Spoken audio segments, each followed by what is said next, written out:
உன்னுடைய வாழ்க்கையில నీ యొక్క జీవితంలో நீ ఆండవరాக యేసుவை ఎంత వరైల ఎదు వరైల நீ நம்புகிறாய் నీ ప్రభు అయిన యేసుని ఎంతవరకు నమ్ముచున్నావు அவருடைய வல்லமைக்கு அளவே இல்லை ఆయన యొక్క మహిమకు అంతము లేదు அந்த யோவான் சுவிசேஷத்துல ஒரு வசனம் சொல்லப்பட்டது యోహాను సువార్తలో ఒక వాక్యం చెప్పబడింది 20వ அதிகாரம் எடுத்துக்கொள்வோம் 20వ అధ్యాయము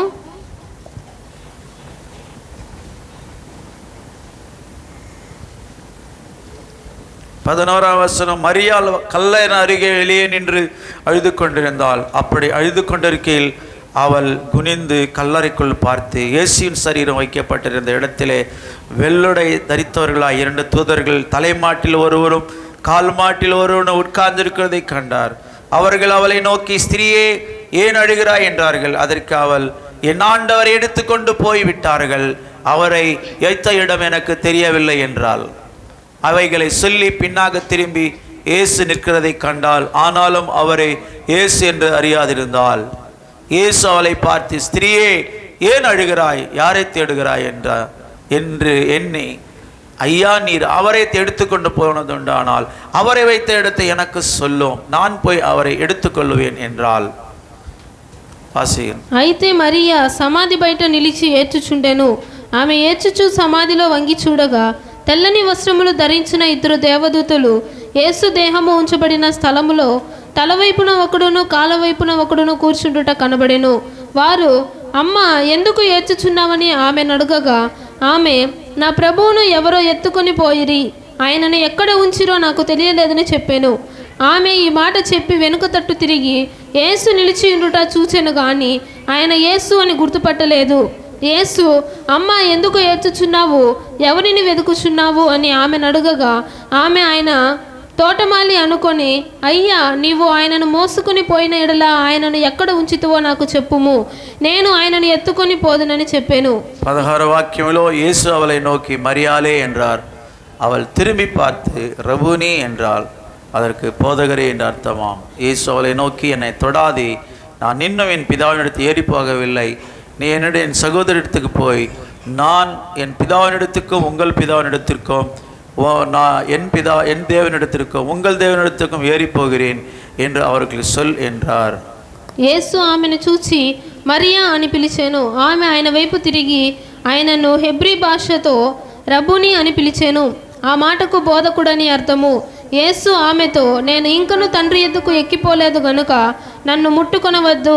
అయితే నా సహోదరుల ఎద్దుకు వెళ్ళి, నా తండ్రియు మీ తండ్రియు, నా దేవుడును మీ దేవుడునైన వాని ఎద్దుకు ఎక్కిపోవచ్చున్నానని వారితో చెప్పుమనెను. హల్లెలూయా. ప్రియమానవர்களே, ప్రియమైన వారు எல்லாரும் கொஞ்ச நேரம் கவனிங்க. అందరూ కాసేపు గమనించండి. ஆண்டவராகிய இயேசு கிறிஸ்து மனுஷர் எல்லாருக்காக அடிக்கப்பட்டார். ప్రభువైన యేసుక్రీస్తు మనుషులందరి కొరకు కొట్టబడ్డారు. உங்கள் శరీరంలో இருக்கிற ஒவ்வொரு வியாதிக்காக இயேசுவின் காயங்கள் பட்டார். మీ శరీరంలో ఉన్న ప్రతి వ్యాధి కొరకు ఆయన గాయములు పొందుకున్నాడు. உங்கள் பாவங்களை அவர் சுமந்து தீர்த்து விட்டார். మీ యొక్క పాపములను ఆయన మోసి తీర్చివేశాడు. வேதம் சொல்லுகிறது, அப்போஸ்தலனாகிய அந்த யோவான் சொல்லுகிறார், உலக தோற்றத்தும் அடிக்கப்பட்ட தேவாட்டுக்குட்டி என்று. యోహాను చెప్తున్నాడు, గొర్రె లోక పాపమును మోసుకొనుచున్న దేవుని గొర్రెపిల్ల. ఉలగ తోట జగతుత్పత్తికి ముందుగానే వధింపబడిన దేవుని గొర్రెపిల్ల. హల్లెలూయా. அடுத்து ஞானஸ்நானம் கொடுத்த யோவான் சொல்லுகிறார், బాప్తిసం ఇచ్చిన యోహాను చెప్తున్నాడు, இதோ உலகத்தின் பாவத்தை சுமந்து தீர்க்கிற தேவாட்டுக்குட்டி என்று. లోక పాపను మోసుకొని వెలుచున్న దేవుని గొర్రెపిల్ల. சகோதரனே, சகோதரியே, సహోదరుడా, సహోదరి, நீ பாவியா இருக்கும்படியாக அல்ல அவர் சிலுவையில் அடிக்கப்பட்டதே. నువ్వు పాపిగా జీవించాలని కాదు, ఆయన సిలువలో కొట్టబడింది. நீ இன்னும் அந்த பாவத்தை நோக்கி போய்கொண்டே இருப்பதற்காக அல்ல, அவர் அந்த 5 ஆணிகள், அந்த 3 ஆணிகள் மேல் தொங்கினது.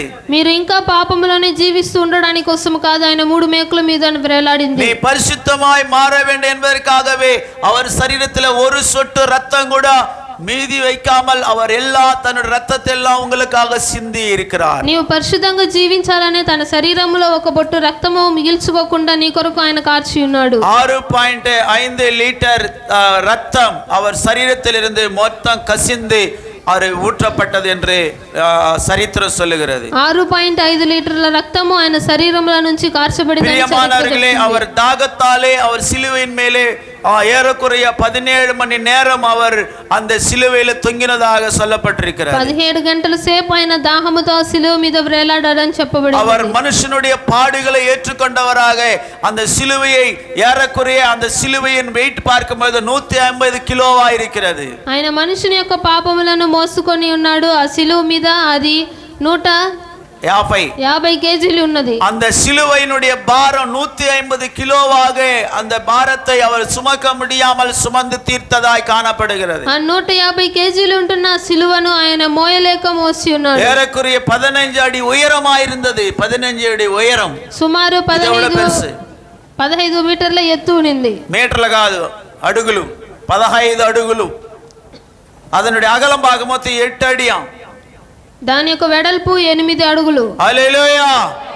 என்ன 8 பிறகு நாம் அந்த ஆணிகள் ஒவ்வொரு ஆணி 8 அங்குலம் என்று சொல்லப்படுகிறது. 8 అంగుళాలు ఒక్కొక్క మేకులు ఉంది. அந்த ஆணியை தலையில வச்சு அடித்த பொழுது ఆ మేకులను తలలో పెట్టి కొట్టినప్పుడు தொண்டைக்குள்ள வந்திருக்கிறது. అది గొంతు వరకు వచ్చింది. அங்க அடிக்கும்போது கண்ணுக்குள்ள பீரிட்டு ரத்தம் வெளியே வந்திருக்கு. கண்ணுக்குள்ள அந்த ஆணி வந்திருக்கு. அப்படி ఆ మేకు కళ్ళ లోపలికి వెళ్ళి రక్తం అంతా బయటకు వచ్చింది. ஹல்லேலூயா. ஹல்லேலூயா. அவருடைய உயரத்தை பார்க்கும் பொழுது 5 அடியும் 11 அங்குலம் உயரமாய் இருந்திருக்கிறார் இயேசு கிறிஸ்துவானவர். 5 అడుగులు 11 అంగుళములు ఎత్తుగా ఉన్నాడు యేసుక్రీస్తు. இயேசுவினுடைய அந்த சரீரத்தினுடைய அந்த வெயிட், அவருடைய வெயிட் எவ்வளவுன்னு பார்த்தா 85 கிலோவா இருந்திருக்கிறார். యేసుక్రీస్తు 85 కిలోలు బరువుగా ఉన్నవాడు. ஹல்லேலூயா. கர்த்தருக்கு மகிமை உண்டாவதாக. దేవునికి మహిమ కలుగును గాక. ஏறக்குறைய 50 குதிரை வீரர்கள் குதிரை மேலே நின்று அடித்து அவரை இழுத்து கொண்டு போயிருக்கிறார். 50 குதிரை வீரர்கள், 50 మంది గుర్రపు వీరులు ఆయనను కొట్టి తీసుకొని వెళ్ళి ఉన్నారు. 350 அந்த மிலிட்டரி மேன் அங்க அவர் கூட போனதாக காணப்படுகிறது. 350 మంది సైనికులు ఆయనతో కూడా వెళ్ళి ఉన్నారు. ஒவ்வொருத்தரும் அடிச்சு ஒதிச்சு அப்படியே வெளிச்சிட்டு போயிருக்கிறான். பிரியமான ప్రతి ఒక్కడు కొట్టి ఆయనను లాక్కొని వెళ్ళి ఉన్నారు. கல்வாரி சிலுவையை ஒரு முறை நீங்கள் மீண்டும் ஒரு விஷயம் ஞாபகத்துக்கு கொண்டு வரும்படியா சொல்லுகிறேன். కల్వారి సిలువను మీరు ఒకసారి జ్ఞాపకపరచుకోవాలి. இவ்வளவாய் இயேசு உனக்காக எனக்காக அடிக்கப்பட்ட தேவகுமாரன், ఇంతగా యేసు నీ కొరకు నా కొరకు కొట్టబడిన దేవుని కుమారుడు. அவர் முன்னதாகவே அறிவித்திருக்கிறார். ఆయన ముందుగానే ప్రకటించి ఉన్నాడు. இதோ மனுஷர்களுக்காக நான் அடிக்கப்பட போகிறேன். ఇదో మనుషుల కొరకు నేను కొట్టబడబోతున్నాను. மூன்றாவது நாள் உயிர் தெழுவேன். 3వ రోజు తిరిగి లేచెదను. நான் கலிலேயாவில் வந்து உங்களை நான் சந்திப்பேன் என்று ஆண்டவர் சொல்லியிருக்கிறார். నేను గలిలయలో వచ్చి మిమ్మల్ని దర్శిస్తానని దేవుడు చెప్పి ఉన్నాడు. மரியாள் வந்து இயேசுவை நோக்கி அங்கே கதறி அழுது கொண்டிருக்கும் பொழுது ఆ మరియా యేసుని చూసి ఏడుస్తున్నప్పుడు அந்த முதல்ல கல்லறையை பார்த்து அழுது கொண்டிருந்தாள். ఆ మొదటిగా సమాధిని చూసి ఏడుస్తూ ఉన్నింది. அதன் பிறகு அங்கே சரீரத்தை வைச்ச அந்த இடத்துல 2 தூதர்கள் உட்கார்ந்து இருந்ததாய் பார்த்திருக்கிறார்கள். ఆ యొక్క శరీరము పెట్టిన స్థలములో 2 దేవదూతలు ఉన్నింది ఆమె చూసింది. அம்மா ஏன் அழுது கொண்டிருக்கிறாய் என்று கேட்டிருக்கிறார்கள். వాళ్ళు అమ్మ ఎందుకు ఏడుస్తున్నావు అని అడిగి ఉన్నారు. என் ஆண்டவரை நீங்க எடுத்து கொண்டு போயிருந்தோம், அவரை எங்க வச்சிருக்கீங்க சொல்லுன்னு சொல்றாங்க அந்த அம்மா. మా ప్రభువుని మీరు తీసుకొని వెళ్ళుంటే ఎక్కడ పెట్టినారు చెప్పండి అని అడుగుతున్నది. அப்போ இந்த அம்மா சொல்ற வார்த்தைகளை வச்சு பார்க்கும் பொழுது అంటే ఈమె చెప్తున్న మాటలను బట్టి చూస్తే அந்த அம்மாவுக்குள்ள விசுவாசம், இயேசு உயிர் தெழுந்தார் என்ற அந்த விசுவாசமே இல்லாம சொல்றாங்க. యేసు పునరుద్ధానుడు అయ్యాడనే విశ్వాసం లేకుండా ఆమె చెప్తున్నది. பின்னால திரும்பி பார்க்கறாங்க.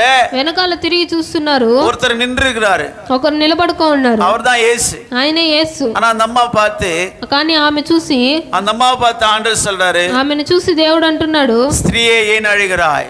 అమ్మా ఎందుకు ఏడుచుచున్నావు? யாரை தேடுகிறாய் ఎవరిని వెతుకుచున్నావు என்றார் అని అడిగాను. அப்போ அந்த அம்மா அவர் வந்து தோட்டத்துல வேலை செய்யறோம்னு நினைச்சிட்டு இருக்காங்க. ఆమె తోటమాలి అనుకునింది. நிறைய பேர் இப்படிதான் நினைக்கிறாங்க. అనేకులు అలానే అనుకుంటా అన్నారు. ஊழியக்காரரை ஏற்றுக்கிறது இல்ல. సేవకుని సేవకుగా స్వీకరించడం లేదు. ஆண்டவர் கொடுக்கிற மரியாதை ஆண்டவருக்கு கிடையாது. దేవునికి ఇవ్వాల్సిన మర్యాద దేవునికి ఇవ్వడం లేదు. ஆண்டவருக்குள்ள இருக்கிற வல்லமையை குறித்து சரியானபடி ஒரு அறிவில்லாமல், దేవుని குறித்த ஒரு அறிவு இல்லை. దేవుని గురించిన ఒక గ్రహింపు లేదు. గ్రహింపు కాదు, జ్ఞానం లేదు. தேவனை தேடுகிற ஞானம் இல்லை.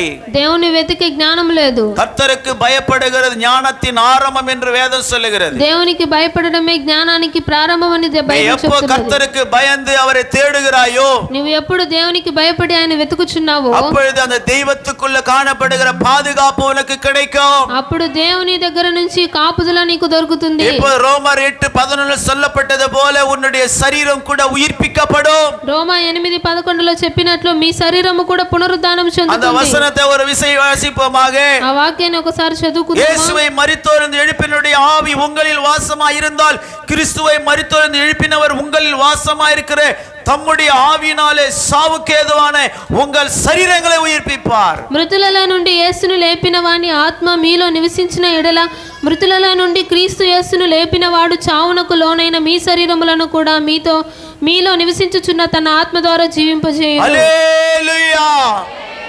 சகோதரனே சகோதரியே, సహోదరుడా సహోదరి, ஜீவனுள்ள தேவனை தேடுகிறதாக நீ இருக்கிறாயா? జీవము గల దేవుని వెతికేవాడిగా నీవు ఉంటున్నావా? இல்ல மரித்தோரிலே செத்து போயிருக்கிற ஆண்டவரை நீ தேடுகிறாயா? లేదా చనిపోయిన యేసుని నీవు వెతుకుచున్నావా? இந்த అమ్మவுக்குள்ள இயேசுவே நின்னு అమ్మ ஏன் ஆயிரம் சொன்னா கூட அவன் நம்பல. అక్కడ యేసే నిలబడి అమ్మ ఎందుకు ఏడుస్తున్నావన్నా కూడా ఆమె నమ్మలేదు. நீ தோட்டக்கார என்று என்னை நினைச்சு ఆమె తోటమాలిని అనుకొని, ஹல்லேலூயா, தோட்டக்காரனா நினைச்சு ஆண்டவரை பார்த்து அந்த அம்மா తోటమాలి అనుకొని ఆమె దేవుని చూసి, அந்த தோட்டக்காரன் நினைச்சுதான் அந்த அம்மா அவரை பாக்குது.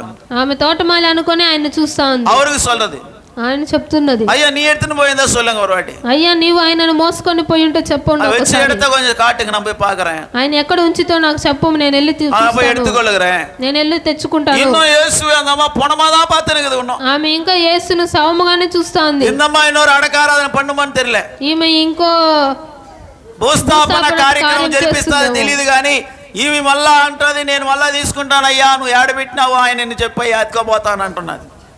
హల్లెలూయా. நிறைய பேர் இயேசுவை வந்து இதுக்கு முன்னாடி ஒருத்தர் ஜெபம் பண்ணாரு. ఇంతకు ముందు ఒక ఆయన ప్రేయర్ చేసుకున్నాడు. ஹல்லேலூயா. அது இப்போ நம்ம இன்னும் கிறிஸ்மஸ்ல தான் இருக்கிறோம். நம்ம இன்னும் మనం ఇంకా క్రిస్మస్ లోనే ఉన్నాము. கிறிஸ்மஸ்ல தான் நம்ம எண்ணங்களை போயிட்டு இருக்குது. క్రిస్మస్ లోనే మన యొక్క ఆలోచనలు పోతాంది. ஒருத்தர் இப்போ எப்போ ஒரு வாட்டி ஒருத்தர் பாட்டு பாடினார், ஆறாரோ தாலாட்டி, அவரு சூப்பரா பாடினார். ஆனா அந்த பாட்டு అని ఒక మంచి పాట పాడారు. அவர் இயேசுவை வந்து குழந்தையதான் பார்த்துக்கிறோம். நம்ம இன்னும் మనం యేసుని ఇంకా బిడ్డగానే చూస్తున్నాం. இயேசு இப்பதான் மாட்டு கொழுத்துல போட்டு பிறந்த மாதிரி தான் நம்ம பார்த்து கொண்டிருக்கோம். యేసు ఇప్పుడే ఆ పశువుల పాకలో జన్మించిన மரியா அப்படியே பாக்குது.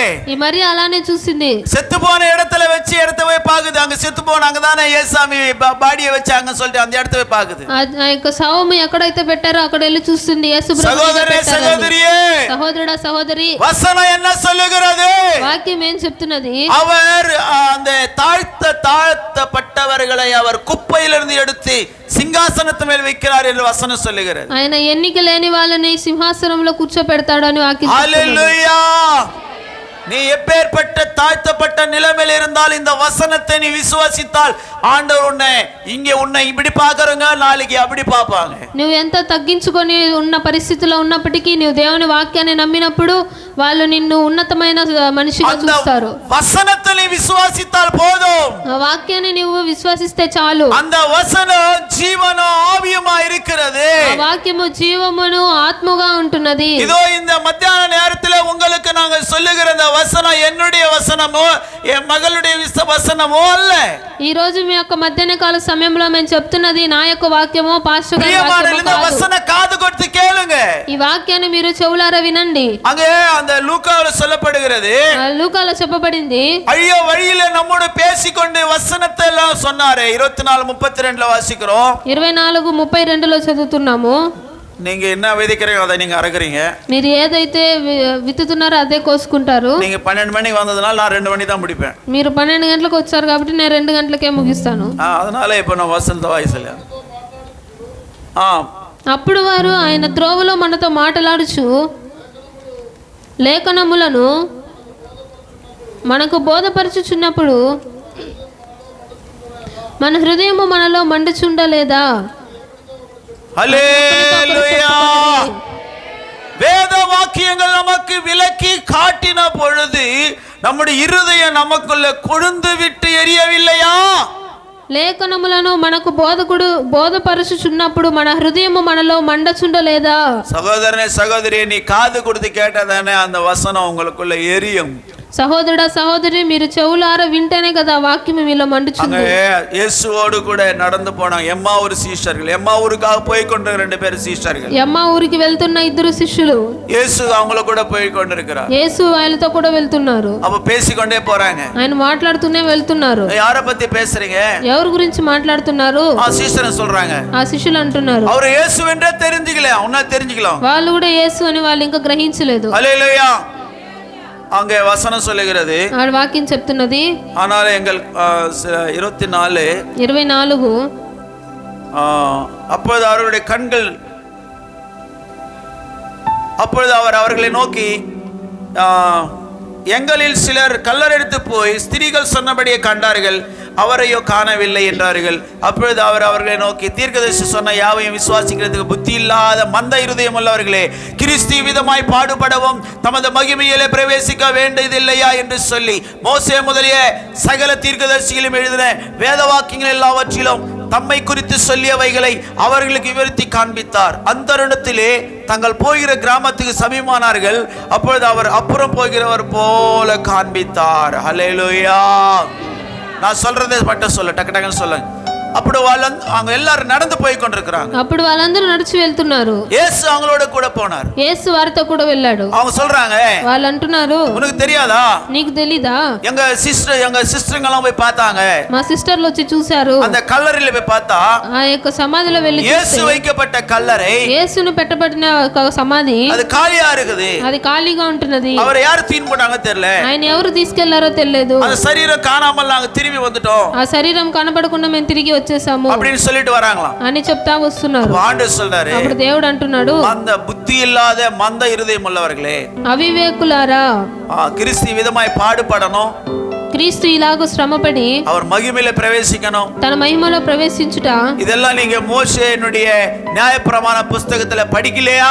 ఇవన్నీ మోషే యొక్క ధర్మశాస్త్ర పుస్తకంలో చదవలేదా? அவர் தேவகுமாரனாய் பூமிக்கு வருகிறார் என்று நீ படிக்கலையா? ఆయన దేవుని కుమారుడుగా భూలోకానికి వస్తున్నాడు. எல்லா ஜனத்தினுடைய பாவத்துக்காக அடிக்கப்பட்டு அவர் மரித்து 3 நாள் உயிரோடு எழும்புவார் என்றதை நீ விசுவாசிக்க மாட்டாயா? ఈ జనులందరి కొరకు ఆయన కొట్టబడి మరణించి 3వ రోజు తిరిగి లేస్తాడని నువ్వు విశ్వసించడం లేదా? அன்பிலே பூரணப்படணும், அன்பிலே நிலைத்திருக்கணும் சொன்ன வசனம் உனக்கு புரியலையா? மண்டைக்கு ஏறலையா? ప్రేమలో పూర్ణత చెందాలి, ప్రేమలో నిలిచి ఉండాలన్న వాక్యము నీకు గ్రహింపుకు రాలేదా? విశ్వాసத்திலே நிக்கணும் சொல்லி வசனம் உனக்கு தெரியலையா? విశ్వాసంలో నిలబడాలన్న వాక్యం నీకు తెలియలేదా? పరిశుద్ధமா வாழணும் தம்பின்னு சொல்றது புரியலையா? పరిశుద్ధంగా జీవించాలని చెప్తున్నారు తమ్ముడు, నీకు అర్థం எத்தனை కాలేదా? வருஷம் சபைக்கு வந்தாலும் உன்னுடைய பரிசுத்த வாழ்க்கை இல்லாத வாழ்ந்து கொண்டிருக்கிறாயே.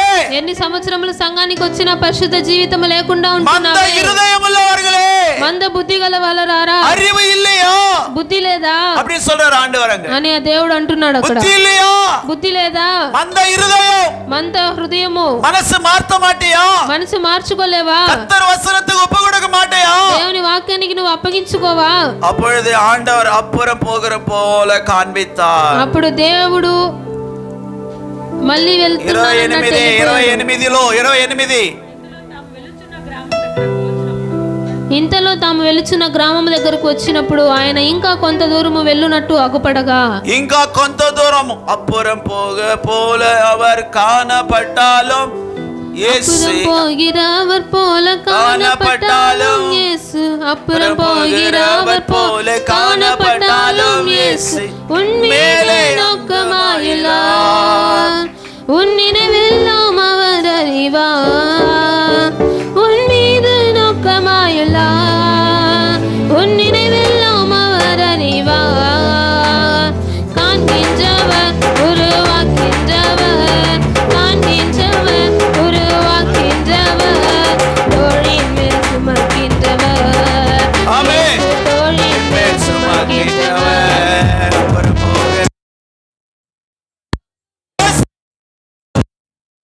காணப்பட்டாலும் இயேசு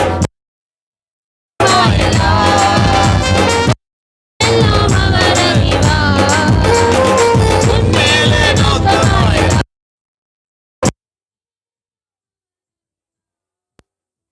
காண்கின்றவர்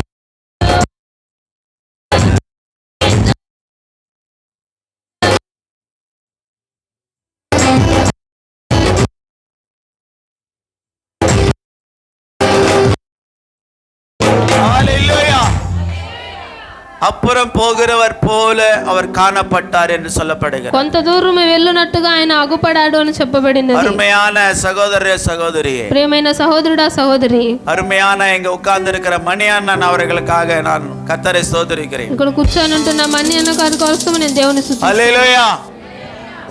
எத்தனை முறை அவருக்கு ஆண்டவர் சமூகத்துக்கு வரணும், ஆண்டவர் எத்தனை வாட்டி கூப்பிட்டிருக்கிறார். దేవుని సన్నిధానికి రావాలని ఆయన ఎన్నో సార్లు పిలిచి ஆனா இந்த நாளில் வந்து அவர் உட்காரணும்னு தேவனுடைய திட்டமா இருக்கிறார். ఈ రోజు ఆయన వచ్చి సంఘంలో కూర్చోవాలని దేవుని యొక్క చిత్తముగా ఉంటున్నారు. உங்கள் ஒவ்வொருவரையும் அவர் அறிந்திருக்கிறார். మీ అందరినీ ఆయన ఎరిగి ఉన్నారు. நீங்கள் மட்டும் இல்ல சகோதர சகோதரியே, మీరు మాత్రమే కాదు సహోదరుడా இந்த సహోదరి, ஓட்டேரில் எத்தனை பேர் இருக்கிறார்களோ, ఈ యొక్క గ్రామంలో ఎంతమంది అయితే இந்த ఉంటున్నారో, திருப்பதி மாவட்டத்தில் எத்தனை பேர் இருக்கிறார்களோ, ఈ యొక్క తిరుపతిలో ఎంతమంది అయితే ఉంటున్నారో, இந்த இந்தியாவில் தேசத்தின் முழுவதும் ஒவ்வொரு மாவட்டத்தில் இருக்கிற ஒவ்வொருவரையும் என் தேவன் அறிந்திருக்கிறார். ఈ యొక్క ఇండియా మొత్తంలో ఉంటున్న ప్రతి ఒక్క రాష్ట్రంలో ఉంటున్న వాళ్ళను మా దేవుడు ఎరిగి ఉంటున్నాడు. ஆண்டவர் ஒவ்வொருவரை பேர் சொல்லி அழைக்கிற தேவனா இருக்கிறார். దేవుడు ప్రతి ఒక్కరిని పేరు పెట్టి పిలిచేవాడిగా ఉంటున్నాడు. உன்னை நேசிக்கிற தேவனா இருக்கிறார். నిన్ను பிரியமானவர்களே, ప్రేమించే దేవునిగా ఉంటున్నాడు. ప్రియమైన వారు, அவங்களோடு கர்த்தர் பேசினார். ఆయన వాళ్ళతో దేవుడు இங்க మాట్లాడాడు. உட்கார்ந்து இருக்கிற எத்தனை பேர் சொல்ல முடியும், சில நேரத்துல ஆண்டவர் உங்களோடு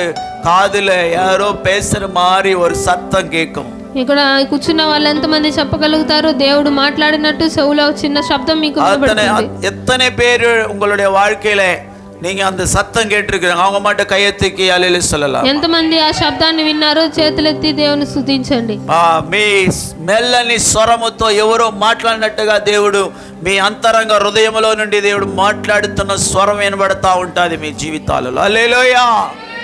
அவர் உங்களோடு தான் பேசிக் கொண்டிருக்கிறார். ఆయన మీతోనే మాట్లాడుతున్నాడు. பிரியமானவர்களே, தேவனுடைய காரியங்களை அறிந்து கொள்ளாத மூடராக போய் கொண்டிருந்த இந்த சீஷர்களோடு கர்த்தர் பேசினார். ప్రియమైన వారలారా, దేవుని యొక్క కార్యాన్ని తెలుసుకోకుండా ఉంటున్న అవివేకులైన శిష్యులతో దేవుడు మాట్లాడుతున్నాడు. ஆண்டவர் அவர் கண்களை திறந்தார். దేవుడి వారి కళ్ళను తెరిచాడు. உடனே அவங்க இருதயத்துல குத்தப்பட்டார்கள். వాళ్ళ హృదయంలో నొచ్చుకున్నారు. ஐயோ, மோசேனுடைய காரியங்களை நம்மிடத்துல பேசினாரே, అయ్యో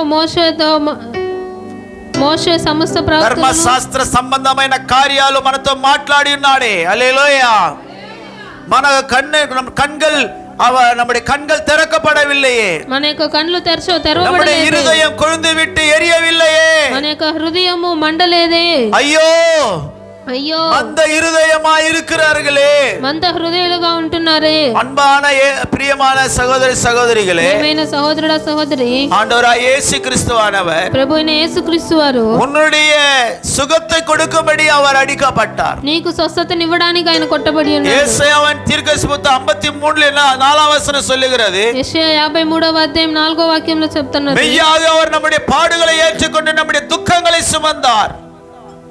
4-5 వాక్యాలు చదవండి. నిశ్చయముగా అతడు మన రోగములను భరించును, మన వ్యసనములను వహించెను. అయినను మెత్తబడని వాడిగాను, దాని వలన బాధింపబడని వానిగాను, శ్రమ నొందిన వానిగాను మనం అతనిని ఎంచితిమి. మన అతిక్రమ క్రియలను బట్టి అతడు గాయపరచబడెను, మన దోషములను బట్టి నలగొట్టబడెను, మన సమాధానార్థమైన శిక్ష అతని మీద పడెను, అతడు పొందిన దెబ్బల చేత మనకు స్వస్థత కలుగుచున్నది. హల్లెలూయా. సహోదర సహోదరియే, సహోదరుడా సహోదరి, இந்த மத்தியான நேரத்துல ఈ యొక్క మధ్యాహ్న కాల సమయంలో ஆண்டவர் உங்களோடு பேசிக் கொண்டிருக்கிறார். దేవుడు మీతో కూడా మాట్లాడుచున్నాడు. ஆண்டவர் உங்களை நேசிக்கிற தேவனா இருக்கிறார். దేవుడు మిమ్మల్ని ప్రేమించే దేవుడుగా அவர் நமக்காக அடிக்கப்பட்டார். ఆయన మన కొరకు కొట్టబడి ఉన్నాడు. இப்போது இந்த உயிர்த்தெழுதல் நாளில் வந்திருக்க சகோதர சகோதரி, ఈ పునరుద్ధాన దినము రోజు వచ్చి ఉంటున్న సహోదరుడా సహోదరి, உன்னுடைய சரீரத்தில் இருக்கிற வியாதிகளை இப்பொழுது ஆண்டவர் சுகமாக்க போறார். మీ శరీరంలో ఉంటున్న వ్యాధులైన ఆయన స్వస్థపరచబోతున్నాడు. எத்தனை பேர் நம்புறீங்க? ఎంతమంది నమ్ముచున్నారు? சுகரோடு வந்தவங்க இப்போ சுகமாக போறாங்க. షుగర్ తో ఉన్న వాళ్ళు స్వస్థత పొందుకోబోచున్నారు. சுகரோடு வந்தவங்க சுகமாக்கப்பட போறாங்க இப்பொழுது.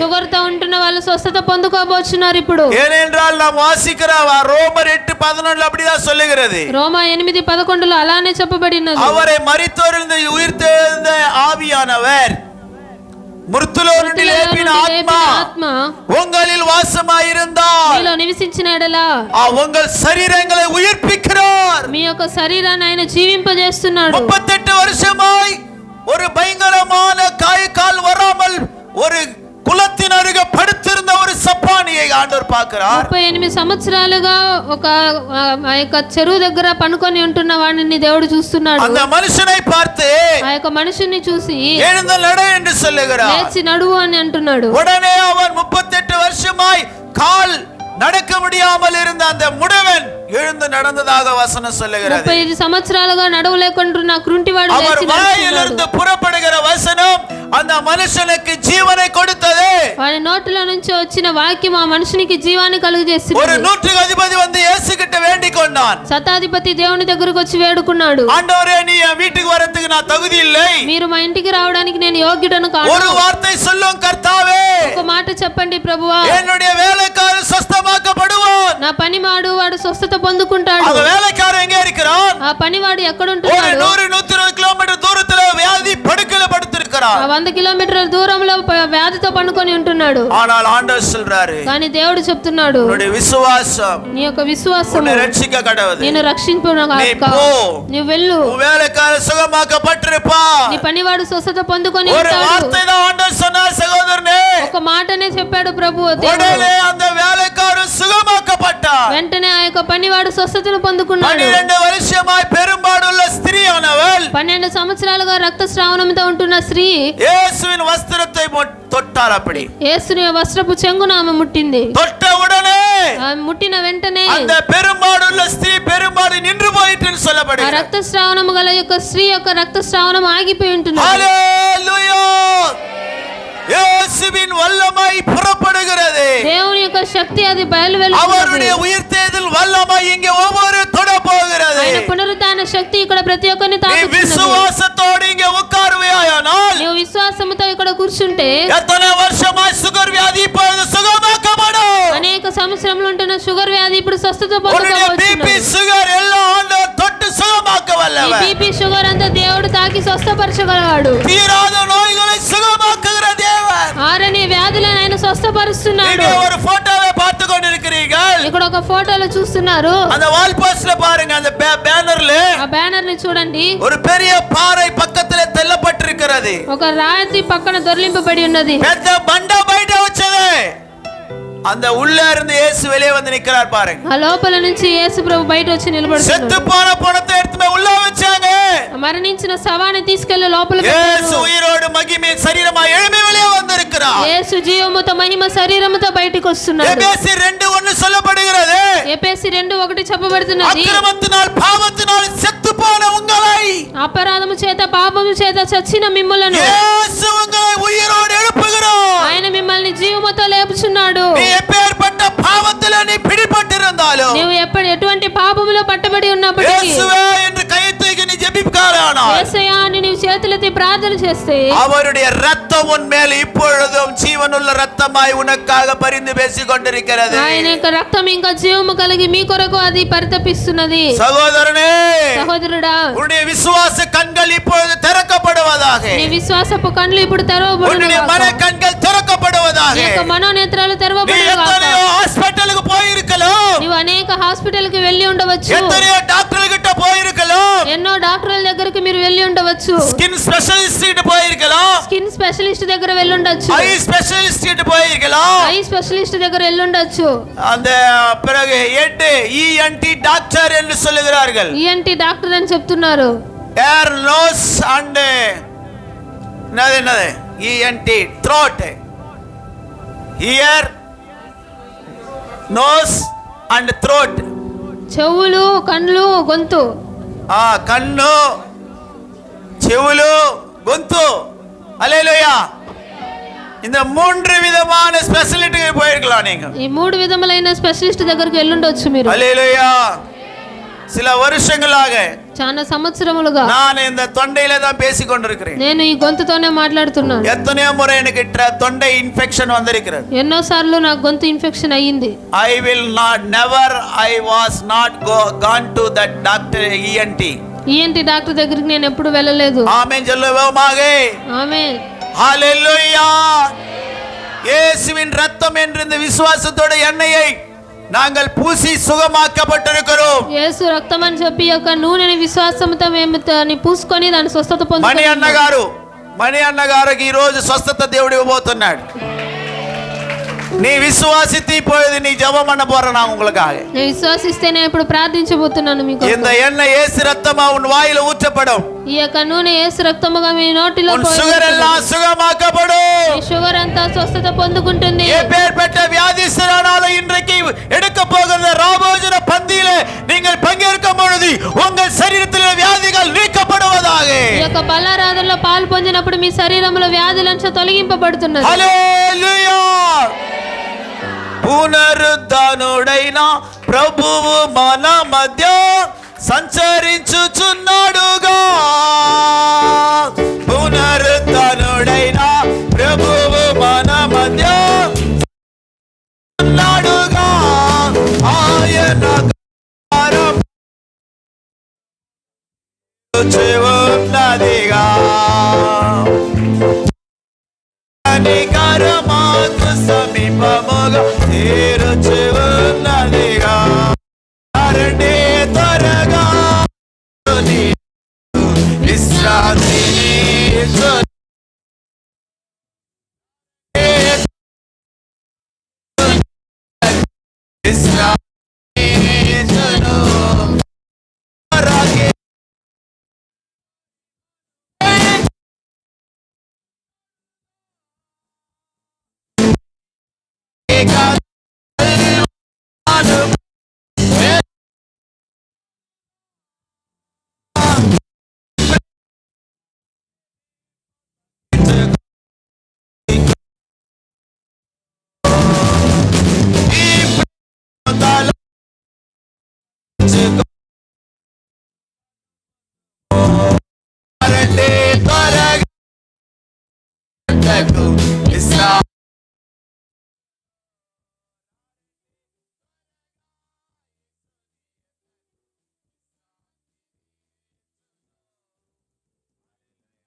அந்த சீஷர்களோடு பேசிக்கொண்டு வந்தார். యేసుక్రీస్తు శిష్యులతో మాట్లాడుతూ వచ్చాడు. ஹல்லேலூயா. சத்தமா சொல்லுவோமா? இயேசு நேற்று இன்று என்று மாறாத உண்மையான தேவனாயிருக்கிறார். ఆయన నిన్న నేడు నిరంతరము మారనిగా దేవుడు. ஒருவேளை இங்க வந்திருக்கிற நீங்கள் இன்னும் மனக்கண்கள் திறக்கப்படாமல் இருக்குமானால், ఇక్కడ వచ్చి ఉన్న మీ యొక్క మనసు ఇంకా తెరవబడకుండా ఉంటే இப்பொழுது உங்களை ஆண்டவருக்கு ஒப்புக்கொடுங்க. ఇప్పుడు మిమ్మల్ని దేవునికి అప్పగించుకోండి. பிரியமானவர்களே, ஆண்டவர் இங்க நம்ம மத்தியில் அசைவாடி கொண்டிருக்கிறார். ప్రియమైన వారలారా, దేవుడు మన మధ్య ఇప్పుడు సంచరిస్తున్నాడు. உயிர்த்தெழுந்த இயேசுவானவர், పునరుద్ధానుడైన యేసుక్రీస్తు, அவர் உங்களுக்கு ஜீவனை கொடுக்கிற தேவனா வந்திருக்கிறார். ఆయన మీకు జీవాన్ని ఇస్తున్న దేవునిగా వచ్చి ఉన్నాడు. அவரை பரிசுத்த ஆவியானவர் எப்படி உயிர்த்தெழுந்ததிலிருந்து அந்த மரித்தோரிலிருந்து எழுப்பினாரோ, పరిశుద్ధాత్మ దేవుడు ఆయన ఏ రీతిగా మరణంలో నుంచి లేపి ఉన్నాడో, அப்படியே சாவுக்கு ஏதுவான இந்த சரீரத்தை கூட எழுப்ப வல்லவராய் இருக்கிறார். ఆ రీతిగానే మరణానికి సంబంధించిన మన శరీరాన్ని కూడా உன்னுடைய அனுதின வாழ்க்கையில உன்னோடு போராடுகிற பிசாசின் கிரியைகளை நீ எதிர்த்து போராட வேண்டும். ప్రతిరోజు మీ యొక్క జీవితంలో పోరాడుతున్న అపవాది క్రియలను మీరు ఎదిరించి పోరాడాలి. பிசாசுக்கு எதிர்த்து நில்லுங்கள் என்று ஆண்டவர் சொன்னார். అపవాదిని ఎదిరించుడి అని దేవుడు చెప్పాడు. அப்பொழுது அவன் உங்களை விட்டு ஓடி போவான். అప్పుడు వాడు మిమ్మల్ని విడిచి పారిపోతాడు.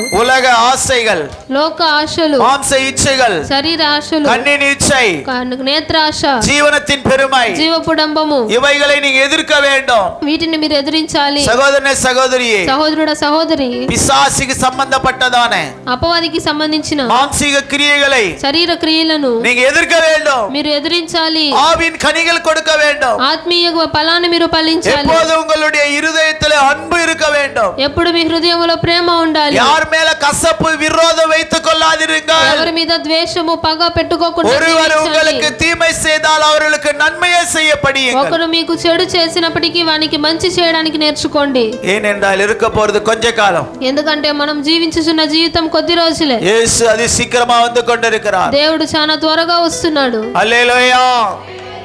சீஷர்கள் சொல்லுகிறார்கள், శిష్యులు చెప్తున్నారు, ஒரு வேத வசனத்தை சொல்லும் பொழுது వాళ్ళు దేవుని వాక్యాన్ని நம்முடைய చెప్తున్నారు, இருதயம் கொழுந்து விட்டு எரியவில்லையே, మన యొక్క హృదయము మండకుండా ఉంటున్నదే, நம்முடைய இருதயம் மந்த இருதயமா மாறி போச்சே, మన హృదయము మందముగా మారిపోయినదే, ஆண்டவரே நான் கண்டுபிடிக்கலையே, దేవుణ్ణి నేను గుర్తెరగలేదే, ஆண்டவர் நம்மை விட்டு போயிட்டாரே, దేవుడు మమ్మల్ని విడిచి వెళ్ళిపోయాడు, உயிரோடு எழுந்து வந்த இயேசுவை நான் அறிந்து கொள்ளாமல் போய்விட்டேனே, ప్రాణముతో లేచి వచ్చిన యేసుని నేను తెలుసుకోకుండా పోయాను. எத்தனை பேர் இந்த இடத்துல இயேசுவை இன்னும் சரியா அறிந்து கொள்ளாமல் உட்கார்ந்து இருக்கிறீர்கள். ఇక ఈ యొక్క స్థలంలో ఎంతమంది యేసుని సరిగ్గా తెలుసుకోకుండా కూర్చొని ఉంటున్నారు? அவர் உன்னை எதற்காக அழைத்தார் சகோதரனே? ఆయన మిమ్మల్ని ఎందుకొరకు పిలిచాడు సహోదరుడా? அவர் உனக்கு என்ன சொன்னார் సహోదరియే? ఆయన మీకు ఏమి చెప్పి ఉన్నాడు సహోదరి? நீ என்ன தேடிக்கொண்டிருக்கிறாய்? నీవు దేన్ని వెతుకుచున్నావు? மரியாள் போய் டெட் பாடியை தேடிக்கொண்டிருக்கிறார். మరియా వెళ్ళి శవాన్ని వెతుకుతుంది. இயேசுவே எதிரில் வந்து சொல்றாரு. యేసు ఎదురుగా వచ్చి చెప్తున్నాడు. அம்மா எதுக்கு அழ சொல்றாரு? అమ్మ ఎందుకు ఏడుస్తున్నావు అని அந்த అంటున్నాడు. அம்மா சொல்லுது, ఆమె అంటున్నది, நீ எடுத்துன்னு போயிருந்தா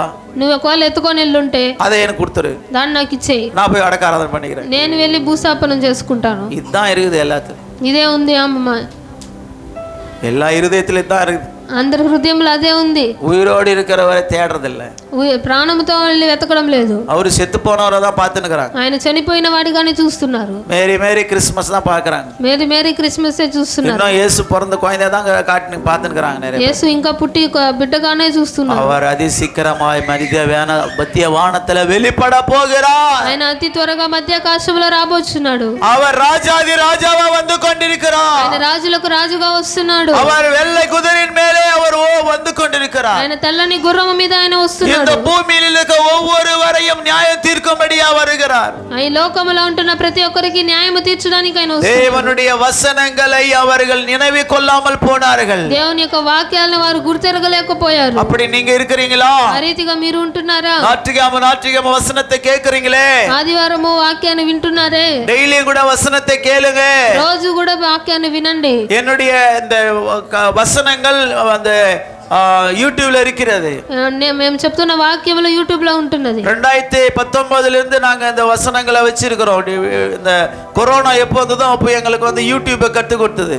కరోనా వచ్చినప్పటి నుంచి మేము యూట్యూబ్ లో వాక్యాలు పెడుతున్నాము. ஆமா, அப்பத்துல இருந்து இந்த மெசேஜிங் எல்லாம் நீங்க ஓபன் பண்ணி பாருங்க.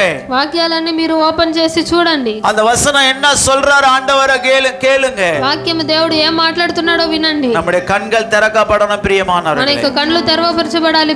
யாரை நீ நேசிக்க வேண்டுமோ நீ அவங்களே நேசிக்கிறது இல்ல. நீ ఎవరిని ప్రేమించాలో వారిని ప్రేమించడం లేదు. யாரை நீ கனப்படுத்தணுமோ அவங்கள கனப்படுத்துறது இல்ல. ఎవరిని గణపరచాలో వాళ్ళని గణపరచడం లేదు. அதுக்குதான் ஆண்டவர் மல்கியால் சொல்லுகிறார். అందుకే దేవుడు మలాకీలో చెప్తున్నాడు, நான் எஜமானா இருந்தால் எனக்கு பயப்படுகிறவன் எங்கே என்று சொல்லுகிறார். నేను యజమానుడైతే నాకు రావాల్సిన భయం ఎక్కడ? நான் உங்கள் தகப்பனாய் இருந்தால் எனக்கு கொடுக்க வந்த கணம் எங்கே சொல்றாரு. నేను మీ తండ్రినైతే నాకు ఇవ్వాల్సిన ఘనత ఎక్కడ? சகோதரனே சகோதரியே, సహోదరుడా సహోదరి, இந்த வசனங்களை கேட்கிற சகோதரியே, ఈ వాక్యాలు వింటున్న సహోదరి, இந்த வசனங்களை உங்கள் இருதயங்களை நீங்கள் பதித்து வைத்துக் கொள்ளுங்கள். ఈ యొక్క వాక్యాన్ని మీ హృదయంలో రాసి పెట్టుకోండి. பிரியமானவர்களே, ప్రియమైన వారలారా, ஆண்டவர் அதி சீக்கிரம் வந்து கொண்டிருக்கிறார். దేవుడు అతి త్వరగా వస్తున్నాడు. யாரெல்லாம் கர்த்தருக்காக அவர் சொன்ன வசனத்தை கைப்பிடித்து உண்மையா வாழ போறீங்களோ, ఎవరంతా దేవుని కొరకు ఆయన చెప్పిన వాక్యాన్ని చేతపట్టి నిజముగా జీవించబోతున్నాడు. இயேசு அநேக நாட்களை சொல்லிக் கொண்டிருந்தார். యేసు అనేక రోజులుగా చెప్తున్నాడు, இதோ நான் பாவிகளுக்காக மரிக்க போறேன்,